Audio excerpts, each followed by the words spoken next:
ንጉሥ ካሌብ የአክሱም አንበሳ።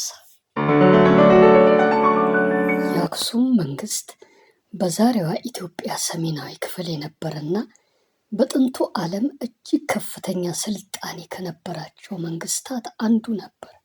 ይህ ኃያል መንግስት በአፍሪካ በአረቢያና በሮማውያን ቅኝ ግዛቶች መካከል የነበሩትን የባህር ንግድ መስመሮች በመቆጣጠሩ ወርቅ፣ የዝሆን ጥርስ፣ ቅመማ ቅመሞችና ጥራጥሬዎች በአክሱም ግዛቶች ላይ እንደ ልብ ይራገፉ ነበር። በዚህ በገናናው የአክሱም መንግስት ክፍለ ዘመን ንጉሥ ካሌብ ወይም በሌላ አጠራር ካሌብ አላጽብሃ የተባለ አንድ ኃያል ንጉሥ ነግሶ ነበር። ለመሆኑ ንጉሥ ካሌብ ማን ነው? ምንስ አከናወነ? እሱን አሁን በደንብ የምናየው ይሆናል።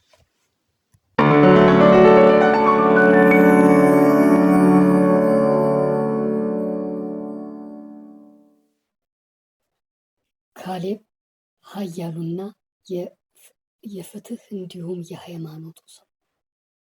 ንጉሥ ካሌብ የጦር ሰው ብቻ ሳይሆን ሃይማኖተኛና የክርስትና ሃይማኖት ተከታይ የሆነ ቀናዊ ንጉሥ ነበር።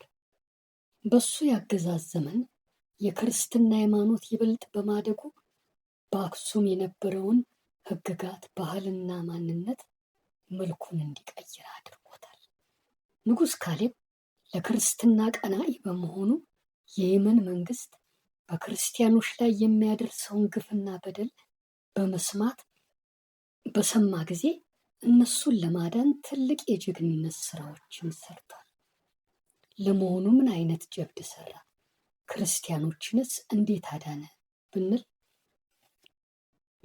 ሂሚያር በተሰኘው የአረባውያን ስርወ መንግስት ወቅት ዱንዋስ የተባለ ገዢ በክርስቲያኖች ላይ ከፍተኛ ግፍና በደል ይፈጽም ነበር። ብዙዎቹን ክርስቲያኖች በመሆናቸው ብቻ ተገድለዋል፣ ከነነፍሳቸው እሳት ውስጥ ተጨምረው ተቃጥለዋል። ንጉሥ ካሌብ በክርስቲያኖች ላይ የሚደርሰውን ግፍና ሰቆቃ አላስችል ብሎት ፈጣን እርምጃ ለመውሰድ ተነሳሳ።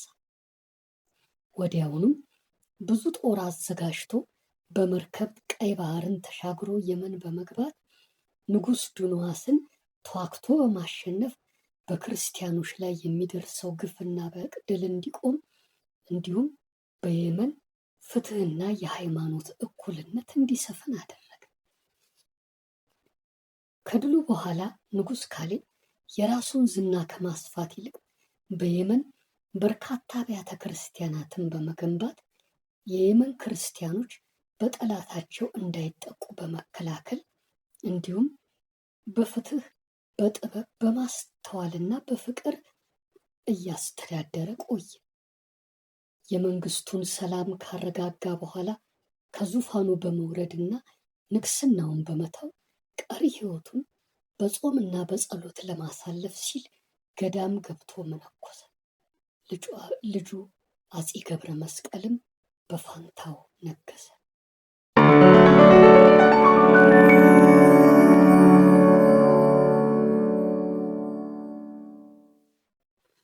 የንጉሥ ካሌብን ታሪክ ስንመረምር አንደኛ ለክርስትና ሃይማኖት ቀናኢ ሁለተኛ ኃያልና ገናና የአፍሪካ ንጉስነቱን፣ ሶስተኛ የፍትህና የሰላም ምልክት መሆኑን እንረዳለን። በእነዚህ መልካም ባህሪያቶቹ ንጉሥ ካሌብ በኢትዮጵያና በመላው ዓለም ባሉ ክርስቲያኖች ዘንድ እንደ ቅዱስ ተደርጎ ይቆጠራል። ከታሪኩም የገዥነት ስልጣን ከወታደራዊ ኃይል ባሻገር ፍትህ፣ ጥበብ፣ ማስተዋልና ፍቅር ሲታከልበት ይበልጥ ውጤታማ እንደሚሆን እንረዳለን።